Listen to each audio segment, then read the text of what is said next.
Hey, welcome back to a brand new episode of 101 Second Reviews, and today I'm going to be talking about this.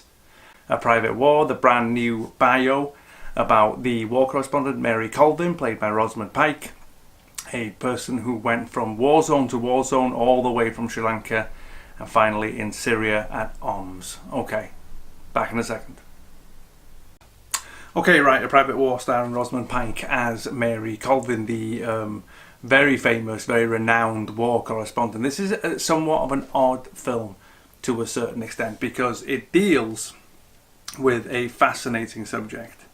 The sense that people are willing to go to the most dangerous places in the world, places where they are routinely told that they could be killed on a daily basis, and yet certain people find that to be either something that they need to do, something that they want to do, or something that they, in some way, and this is where the movie gets into, that they become addicted to doing to a certain extent. Now, Pike's performance in the central part as Marie Colvin is fantastic. She is more than well supported by Jamie Dornan, who plays her photographer.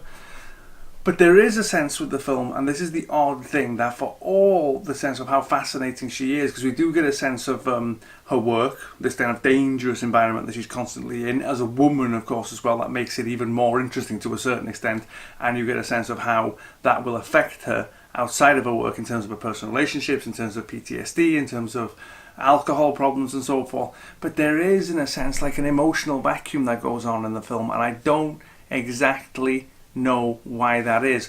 All the component parts for a great drama exist in this film, from the story through to the production through to the actors, but for some reason it just doesn't come together. I don't know if there's not enough of the personal life and too much of the war, or at the end of the day it's one of those films where a documentary would actually be better.